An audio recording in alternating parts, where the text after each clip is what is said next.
Hai, Assalamualaikum dan salam sejahtera. Saya Azizan dari Asia Camp. Kita merupakan kamp rekreasi yang menjalankan aktiviti perkhemahan. Hari ini saya nak share dengan guru-guru berkaitan dengan bagaimana untuk melaksanakan aktiviti perkhemahan, iaitu tips melaksanakan aktiviti perkhemahan.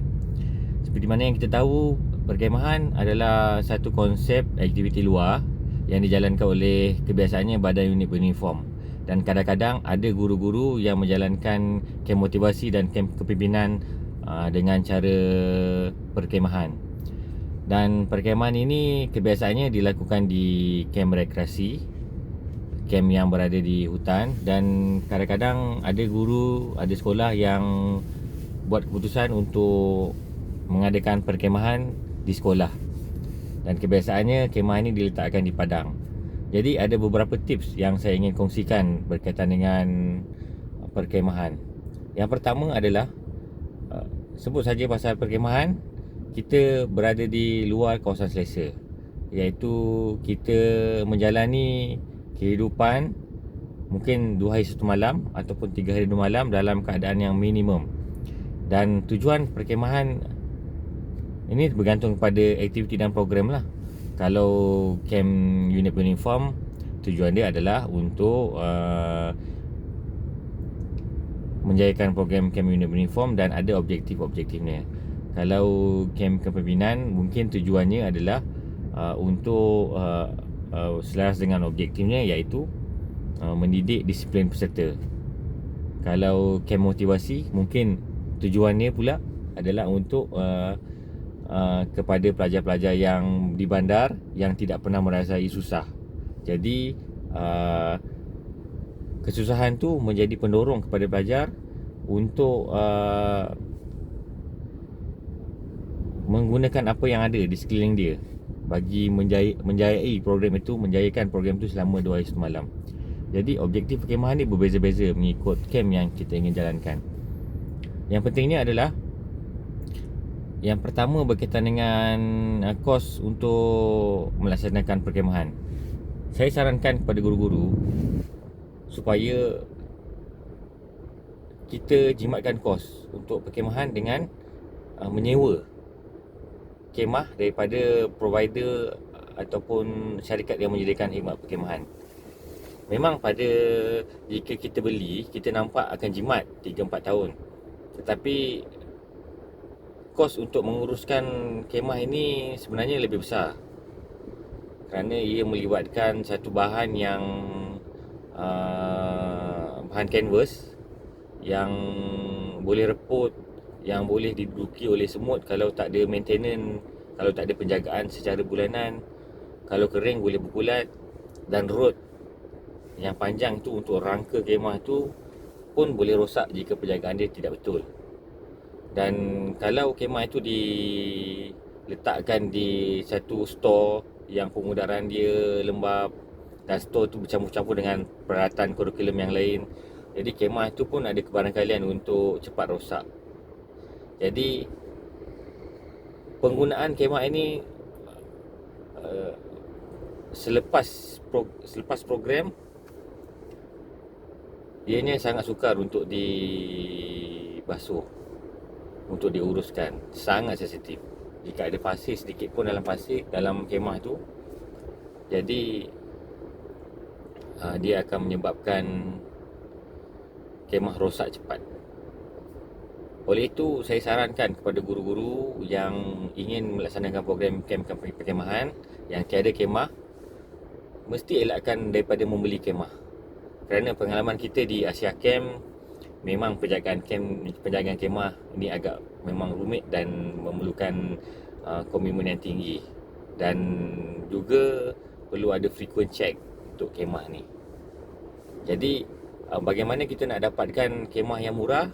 Kita rancang awal dan kita dapatkan harga daripada 2 ataupun 3 syarikat yang menyediakan perkhidmatan ini. Kerana di Malaysia ni ada sejumlah syarikat yang menyediakan perkhidmatan sewaan kemah ini. Di samping itu, ada juga pihak sekolah lain yang terbeli kemah. Mungkin kita boleh pinjam daripada rakan-rakan yang lain ataupun daripada rakan-rakan sekolah yang lain. Jadi itu pengurusan kemah. Pokoknya kita tidak menggunakan duit sekolah untuk membeli kemah kerana penjagaan dia amat rumit. Yang kedua, apabila berkemah, melakukan aktiviti perkemahan, kita mesti briefing kepada peserta bagaimana melaksanakan, bagaimana menduduki dan mendiami kemah. Jadi ada beberapa tips untuk guru-guru supaya perkemahan dapat diuruskan dengan baik. Antara tipsnya adalah bagaimana susunan barang di dalam kemah itu. Jadi kita kena expect, disebabkan kemah itu tempat dia kecil, jadi peserta uh, akan bersesak dengan beg. Jadi cara dia adalah kita rancang berapa banyak beg yang boleh dibawa oleh peserta. Biasanya satu sajalah, dan paling kuat pun dua, mungkin satu beg mini dan satu beg besar. Jadi saya garakkan bawa beg satu saja sebab kawasan kemah yang terhad. Dan tak kisah pengurusan beg tu diletakkan di mana, di kepala ke, di hujung ke, di bucu ke. Janji kita kena maklumkan kepada peserta berkaitan dengan peralatan tajam. Mesti jangan dibawa. Kalau terpaksa dibawa, mungkin peserta ni boleh dikawal dari kalangan pemimpin ataupun sudah senior tingkatan 5, tingkatan 6. Beritahu pada peserta, mesti letakkan dia di satu tempat. Kebiasaannya di hadapan sebelah kanan kemah. Jadi peserta lain-lain tahu. Contoh, ada 4 orang dalam kemah, salah seorang membawa kemah. Jadi kawan-kawan yang lain tahu si Ali seorang ni dia ada bawa parang. Dan pada waktu malam, keadaan yang kita tak nampak ataupun mungkin torchlight yang terhad, pencahayaan yang kurang, parang ni boleh jadi risiko dan ancaman kepada peserta. Jadi apabila kita bagi tahu pada peserta peralatan tajam dan bahaya letak di hadapan sebelah kanan, jadi semua orang pun sudah tahu dan terbiasa. Sebelah hadapan kanan adalah kawasan peralatan yang tajam. Dan paling selamat adalah guru-guru ambil parang tu simpan, ataupun pisau kecil, pisau lipat sekalipun. Dan kadang-kadang ada peserta yang bawa ubat nyamuk. Ubat nyamuk tak boleh digunakan, kerana sewaktu perkemahan, kemah ada 2 lapis pintu dia. Satu pintu sekurang-kurangnya mesti ditutup untuk mengelakkan binatang kecil seperti kalajengking, lipan, semut yang kalau semut pun dia akan masuk juga. Tapi nanti saya cerita macam mana nak uruskan semut ni. Jadi itu sebelah kanan hadapan. Letak peralatan tajam di sebelah kanan hadapan, ataupun cik guru ambil lebih selamat, simpan. Dan yang kedua, peralatan yang penting adalah ubat-ubatan pelajar. Ini kalau kita nak simpan pun takut juga, sebab pelajar biasa nakkan segera, dan kadang-kadang guru tak ada di tempat kejadian. Ataupun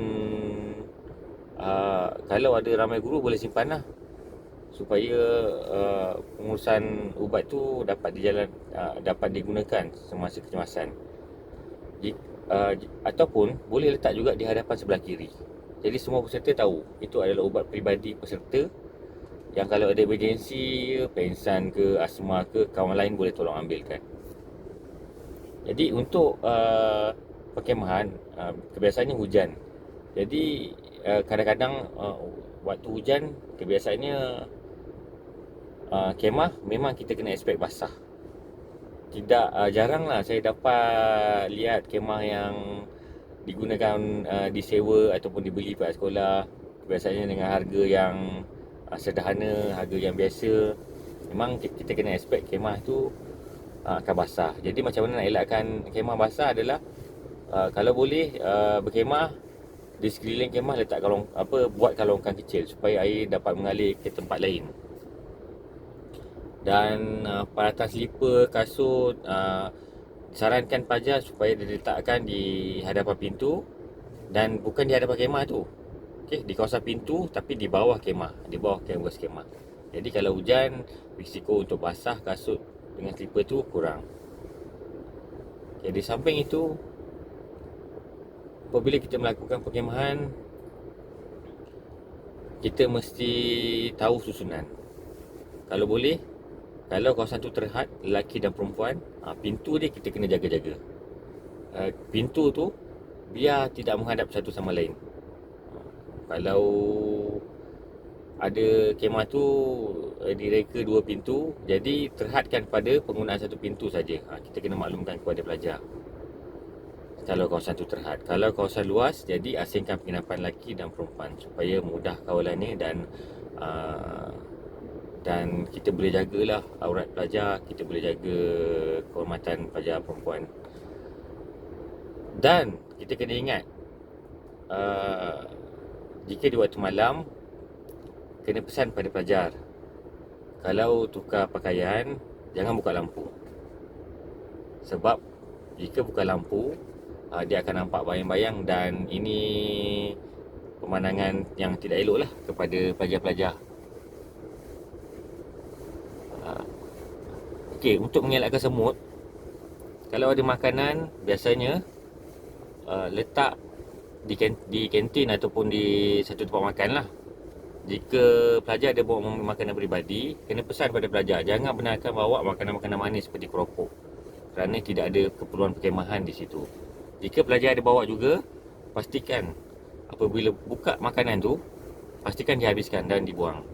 Tidak diikat dengan getah, tidak disimpan balik, kerana ini pasti akan mengundang semut masuk ke dalam kemah.